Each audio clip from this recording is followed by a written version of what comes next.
কখনো শুয়ে তো আবার দেখো কখনো বর্তমানে বসে সাসাদের বিভিন্ন ভিডিওর তামা ভঙ্গিমায় মোটর বাইক চালিয়ে मतलब স্থানীয়দের বিনোদন দেন 31 আজ বছর খুব মনে হয় বয়সী বর্তমানে আর আমরা 2025 সালের লাগভাগ 25 সালের কিন্তু মানে আমরা অতখানি হিম্মত নাই আমরা তো বাইক চালাই মানে হ্যান্ডেল ছেড়ে এই বেটার বাইক চালাই দেখি আমরা কোনটা চালাই না দেখবা আমরা বেদান মানুষ আইবা বেঙ্গালুরু থেকে বেঙ্গালুরু আইবা আইলে দেখবা কত কল স্ট্যান্ড মাত্রা এই নকটলি দিন অ্যাক্সিডেন্ট হয়ে গেছে কোনটা হিকো বুড়ার কাছে থেকে কোনটা বুড়া হইয়ার মা খারাপ হইয়া না সরাই मतलब তোমাদের লেখ কইবার লাগি হইয়ার বুড়া তো বনে যাচ্ছেন বাকি পথচারীরাও। মানে মজা লাগছে দেখিয়া বেটির ফোন তো ফ্যান বেটা আমার বাসা দেখি আনন্দ লাগে ভালো লাগে আজাদ কত সুন্দর তা মানে নেক্সট লেভেলের ভিডিও মূলত বানাইছে সার্কাস দেখে এভাবে বাইক চাচাজি। চালানোর শখ জাগে বাংলাদেশের চাচাজি আমরা। পরিবার থেকে বাংলাদেশে আমরা মানুষ কইতে পারা যায় জীবন বাজির নেশায় मतलब পড়েছেন তিনি নেক্সট লেভেল বাবা আমার মানে বেদলা মজা লাগছে ভিডিওটা দেখিয়া সারা ভিডিও দেখো লাস্ট পর্যন্ত দেখিও मतलब 4 বছর আগে থেকে বেটায় মানে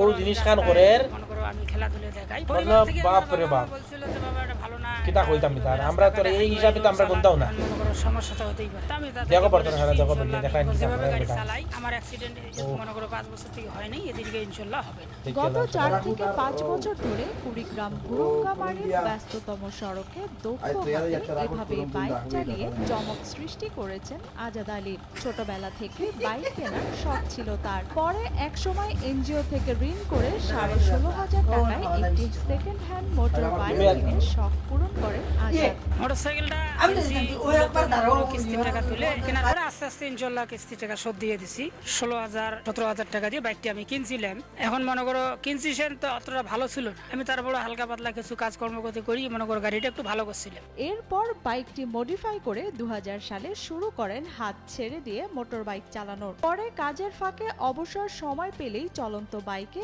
অত্যন্ত রিস্কি এসব স্ট্যান্ড করে সবার নজর কাড়েন আজাদ আলী। সে শখ করে একটি বাইক কিনেছে, কেনার পরে তার কোনো প্রশিক্ষণ নাই, নিজের উদ্যোগে সে বিভিন্ন সময়ে এই হাই রোডে তার গাড়িদের উপরে হাত ছাড়ি দিয়ে শুয়ে দাঁড়াইয়ে মানে বিভিন্ন ভাবে সে গাড়িটিকে পরিচালনা করে, গাড়ির সিটে বসে সে খাওয়া দাওয়াও করে, তার কোনো প্রশিক্ষণ নাই। পারিবারিক অসচ্ছলতার কারণে শত কষ্ট বুকে ধারণ করেও বিনোদন দিয়ে যাচ্ছেন আজাদ। এভাবে বাইক চালিয়ে কখনো কোনো দুর্ঘটনায় পড়তে হয়নি বলেও দাবি করেন তিনি। ছোটবেলার বাইক চালানোর নেশাকে এখন কিছুটা পেশা হিসেবে বেছে নিতে চান আমোদপ্রিয় মানুষটি। রাস্তাঘাটে পথে ঘাটে যত আমার বন্ধু বান্ধব আছে এরা মনে করো দেখে আমার খেলাধুলা দেখলে আমাকে মনে করো যে ডাকে হয়তো পান চা পান টান খাওয়ায়, এরা আনন্দ থাকলে আমিও আনন্দ থাকি। গাড়ি চলা কোনো অ্যাক্সিডেন্ট করে না, ভয় লাগে তো বলে ভাই ওই অঙ্ক বেরবার লাগছে যদি অ্যাক্সিডেন্ট হয় তা আল্লাহ রহমতে হয় নাই। 5 বছর থেকে ইনশাল্লাহ আমার কোনো অ্যাক্সিডেন্ট হয়নি। এখন মনে করো আমি এই যে খেলাধুলা দেখাতেছি ইনশাল্লাহ দর্শকও সবাই হাই হুই করতেছে, খুব ভালো লাগে আমার। কেউ ডাকলেই বাইক নিয়ে ছুটে যান দরিদ্র আজাদ আলী। কিন্তু বাইক স্ট্যান্ড দেখে বিনোদন নেওয়া মানুষগুলো বাইকের তেল খরচে সামান্য পয়সাটুকুও দেন না বলে আক্ষেপ আছে তার। ওনার বাইক চালাটা যে এত মজা লাগে, তার যে বাইক চালার যে সুন্দরতা, তার কারণে উনি একজন কেউ যদি তাকে সাহায্য করতো তাহলে সে ভালো চলতে পারতো। ইউটিউবে জনপ্রিয় একটি নাম আজাদ আলী। বর্তমানে তার ভিডিও ধারণ করে কন্টেন্ট বানিয়ে রুটি রুজি চালান অনেক মানুষ। এই গাড়ি চালাই আমি মনে করো বহুজনে ভিডিও নিয়ে গেছে, আমাকে কেউ সহযোগিতা কিছু করে নাই। ওরা আসলে আমি আবার না করি না, তার কারণ নিয়ে গেলে মনে করো যে আমাকেও ভালো লাগে, ওরাও মনে করো নিয়ে যায়, হয়তো কেউ যে সহযোগিতা করে এটা আমাকে কেউ করে। 250-টিরও বেশি ডিজাইন অপশন নিয়ে ওয়ালটন স্মার্ট ফ্রিজ, বোঝে আপনার প্রয়োজন।